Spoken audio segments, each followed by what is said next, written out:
1947 সালে ভারত পাকিস্তান স্বাধীনতার পর কাশ্মীর রাজ্যটি কোন দেশের সঙ্গে যুক্ত হবে সেই নিয়ে দৃষ্টি সংঘাতে প্রথম ভারত ও পাকিস্তানের যুদ্ধ হয়। কাশ্মীরকে কেন্দ্র করে ভারত ও পাকিস্তানের মধ্যে সীমান্ত সংঘাত দেখা দেয়।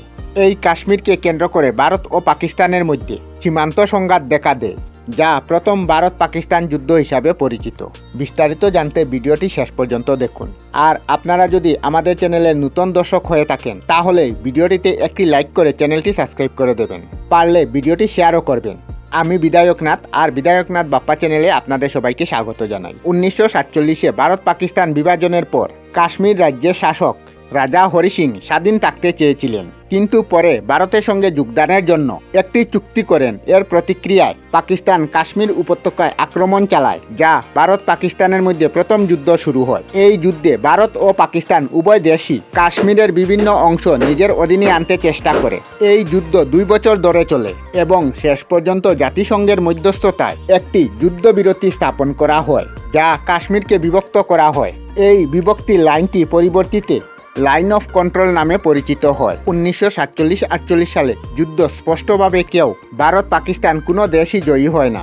যুদ্ধটি মূলত এক আলোচনা অবস্থায় শেষ হয়েছিল। যাই হোক, ভারত কাশ্মীরের বেশ কিছু অংশ নিজের নিয়ন্ত্রণে এনেছিল। 1947-48 সালের মধ্যে কাশ্মীর রাজ্যের ভবিষ্যৎ নিয়ে ভারত ও পাকিস্তানের মধ্যে মতবিরোধ দেখা যায়। জম্মু ও কাশ্মীর রাজ্যের শাসক তিনি ছিলেন একজন হিন্দু, তাই তিনি কাশ্মীরকে ভারতের সাথে যুক্ত করতে চেয়েছিলেন, কিন্তু রাজ্যে অধিকাংশ ছিল মুসলিম। তারা কিন্তু পাকিস্তানের সাথে যুক্ত হতে চেয়েছিল। 1947 সালে দেশ বিভাজনের পর ভারত পাকিস্তানের মধ্যে উত্তেজনা বৃদ্ধি পায় এবং এটি প্রথম ভারত পাকিস্তান যুদ্ধের কারণ হয়।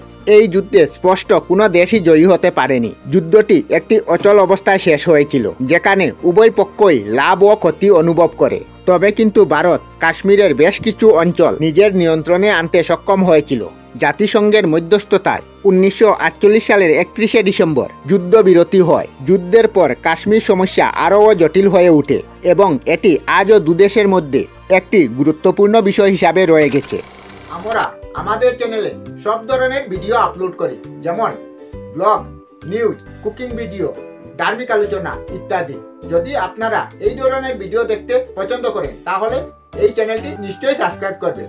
আমি আপনাদের সাথে বিধায়কনাথ আজকের মতো বিদায় নিলাম। আর ভিডিওটি ভালো লাগে লাইক, শেয়ার ও কমেন্ট করবেন। ভিডিওটি সম্পূর্ণ দেখার জন্য অশেষ ধন্যবাদ।